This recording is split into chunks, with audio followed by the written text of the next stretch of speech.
Em nome do Pai, e do Filho, e do Espírito Santo. Amém.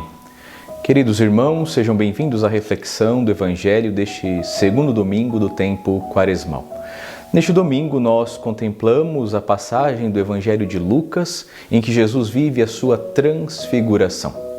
Transfiguração, Jesus leva para o alto do monte, quando vai rezar, Pedro, Tiago e João, e ali diante deles ele se transfigura. Transfigurar-se é mudar a sua figura.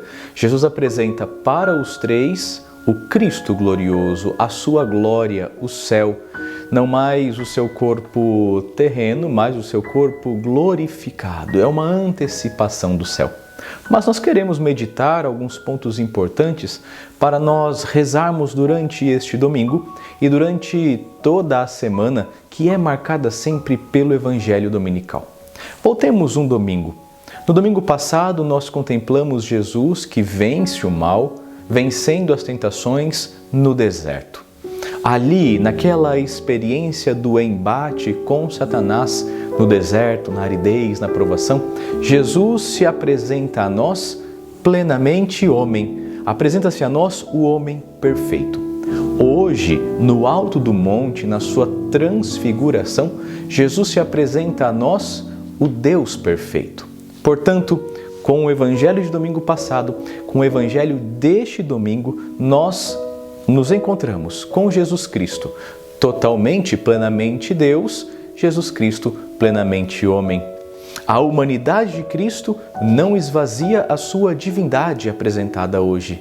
Jesus é todo Deus, Jesus é todo homem. Desta forma, nós queremos agora nos aprofundar na reflexão do Evangelho de hoje, que é marcado por um tom de esperança, a esperança que nos vem da verdade, do tabor, da glória, a esperança que nos vem da certeza da glória futura, mas também a experiência de hoje marcada pela beleza. O Evangelho de hoje tem um toque todo especial, porque nos apresenta a beleza da fé, a beleza de Deus. Quero, portanto, destacar e refletir com você neste vídeo, nesta reflexão, 3 pontos importantes deste Evangelho. O primeiro ponto é a montanha. Nós sabemos bem que na literatura bíblica a montanha é o lugar do encontro com Deus. Todas as vezes que nosso Senhor quer rezar, ou ele se coloca no deserto, ou ele sobe a montanha. A montanha é o lugar para o encontro íntimo, profundo com Deus. É o lugar da oração, tanto é que o evangelista neste domingo nos narra: Jesus subiu a montanha para rezar. É o lugar da intimidade, é o lugar da troca de corações. A montanha é este lugar de oração justamente porque no alto da montanha nós estamos no lugar mais perto de Deus. O pico da montanha é a terra mais próxima do céu. Então, Jesus sobe com os seus à montanha para rezar. E neste alto da montanha nós encontramos 3 movimentos muito importantes para o nosso crescimento espiritual, porque nós nos identificamos com estes atos. O primeiro movimento é o movimento do sono. O evangelista ele é muito detalhista, muito claro, e diz que Pedro estava com sono e Pedro dorme. O sono, queridos irmãos, é a incapacidade do ser humano que nós temos de adentrar ao mistério. Quantas e quantas vezes nós somos sonolentos, lentos para crer? Quantas e quantas vezes nós estamos pesados das coisas do mundo e não conseguimos dar aquele passo a mais rumo à contemplação de Deus? Traduzindo, quantas vezes nós temos preguiça de sermos de Deus? Quantas e quantas vezes somos preguiçosos em rezar? Nem ao menos rezar nós queremos. E Jesus sobe ao monte para rezar e os seus estão com sono. É preciso despertar-se para rezar, porque a oração, e aqui a montanha é o sinal da oração, primeiro ponto, portanto, montanha, oração. A oração transfigura o homem que reza, porque a oração nos identifica com aquilo para o qual nós rezamos. A oração nos identifica e nos faz semelhantes com aquilo que contemplamos, nos faz semelhantes com aquilo que amamos, nos faz semelhantes com aquilo que vemos, que ouvimos. Rezar é tornar-se semelhante a Deus. Por isso que ao subirmos a montanha com Jesus neste Evangelho, nós queremos pedir já, Senhor, me liberta do sono da preguiça, me liberta da paralisia do mundo. São Paulo, na segunda leitura, vai nos alertar contra os homens deste mundo, cujo Deus é o estômago, cujo Deus é a letargia, a preguiça, cujo Deus é a dificuldade de se entregar para o Deus verdadeiro. Então a montanha. Jesus, que é Deus, que é homem, Jesus sobe a montanha para encontrar-se com o Pai e ao subir a montanha leva o homem consigo, leva a humanidade sonolenta.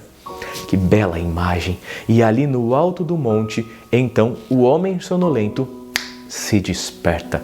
O homem sonolento se desperta e este é o segundo movimento no alto da montanha, o sono e o acordar. O evangelista também aponta que Pedro acordou, Pedro se atentou. O acordar aqui significa e é a nossa disposição, o perceber e o estar diante da graça. Abrir os olhos, não somente os olhos físicos, que são importantes, sempre contemplar, sempre rezar, sempre adorar, mas sobretudo os olhos da alma, do corpo, aquele que é sonolento lutar para que se desperte sempre para a graça. Quando Pedro se desperta, o que é que Pedro contempla?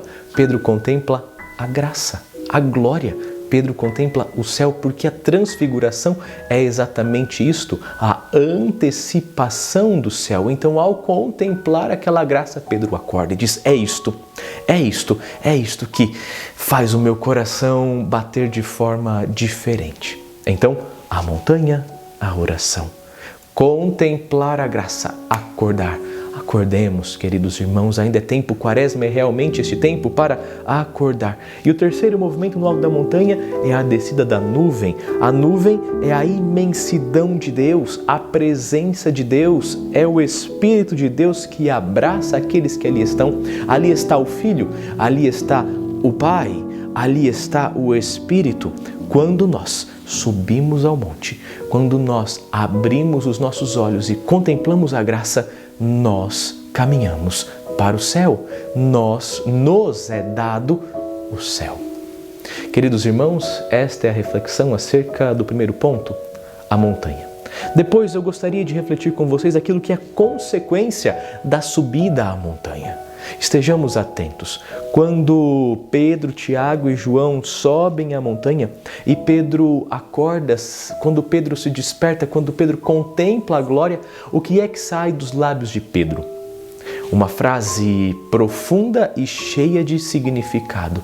Mestre, bom estarmos aqui. Interessante, queridos irmãos, é que a tradução em língua portuguesa veio da Vulgata Latina. No entanto, quando o escritor sagrado escreve o Evangelho, escreve em grego. E na Bíblia dos 70, na Septuaginta, lá nós vemos em grego a palavra beleza. Quando Pedro acorda, se desperta e se depara com a glória de Jesus Cristo, com a glória do céu, com o céu que desceu, Pedro exclama, Mestre, belo é estar aqui. O segundo ponto, portanto, que te convido a refletir neste segundo domingo quaresmal é a beleza da glória, a beleza de Deus, a beleza do Cristo que se dá a nós, o Cristo que morre na cruz para a nossa salvação. Queridos irmãos, quando Pedro exclama, belo é estar aqui, ele está nos mostrando, nos atestando e partilhando conosco que a fé verdadeira é um grito do coração inebriado. Aquele que tem fé, aquele que sobe ao monte, aquele que busca o Senhor, a face do Senhor é a tua face que eu procuro, não me escondais a vossa face. Aquele que busca a face gloriosa de Deus, este se deixa inebriar. É belo estar aqui. Por isso, queridos irmãos, a nossa vida deve ser uma renhida luta, uma constante luta pela graça. Quantas e quantas vezes nós perdemos o nosso estado de graça? Quantas vezes nós vivemos como se Deus não existisse? Quantas vezes nós estamos em pecado grave, pecado mortal, este pecado que mata a graça de Deus em nosso coração? e nós como que nem ligamos. Uma vida de luta pela graça. Deus é belo, o céu é belo estar com Deus e é belo o céu que um dia nós receberemos se nós vivermos na graça. A montanha, a beleza, como é bom contemplar o esplendor da divindade. Agora imagine contemplar eternamente este esplendor e esta beleza, que nós assim caminhemos para esta divina contemplação após a nossa morte. Montanha, beleza, a graça.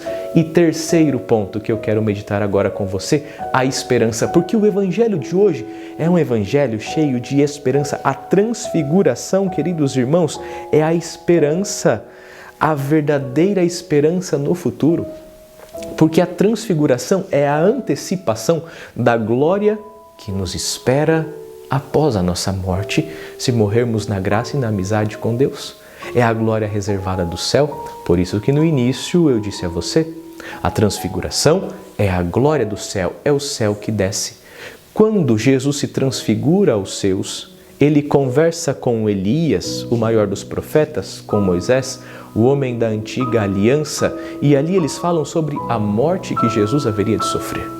O anúncio da morte entristece o coração de qualquer um. No entanto, a glória da qual Jesus se reveste transforma essa tristeza em esperança. E Jesus nos ensina, tende esperança. A cruz virá, o sofrimento virá, mas é através da cruz, da dor da cruz, da tristeza da cruz. E quantas tristezas nós passamos no mundo e quantas cruzes nós carregamos nos nossos dias, porque é através da cruz que nós vamos triunfar na ressurreição. É através da paixão que nós podemos chegar ao triunfo da ressurreição, mas somente através da paixão. Meu irmão, o que nos espera depois da nossa morte, o que nos espera depois deste vale de lágrimas é belo. Portanto, subamos a montanha, busquemos a face do Senhor, enchamo-nos desta esperança, carreguemos a nossa cruz de cada dia, não com pesar, lamúria, reclamação, infelicidade, mas os sofrimentos do tempo presente nem se comparam à glória futura que nos prepara o nosso belo Deus. Não desanimemos, caminhemos com Cristo, mas caminhemos, carreguemos a cruz, carreguemos através da cruz para a glória. Somos cidadãos do céu. Portanto, convido você hoje a buscar novamente a glória e a graça de Deus. Se você ainda não se confessou para essa Santa Páscoa, se confesse. Faça o exame de consciência, purifique o coração, reerga os teus olhos, aprume os teus ombros e caminhe, meu irmão, caminhe, minha irmã, rumo à glória de Jesus. Subindo a montanha, rezando, contemplando a face de Deus, sentindo e percebendo como é belo estar com Ele, desçamos a montanha, tomemos nossa cruz e vamos para o céu. Deus te abençoe, abençoe sua família, abençoe suas necessidades. Em nome do Pai, e do Filho, e do Espírito Santo. Amém. Salve Maria, viva Cristo Rei.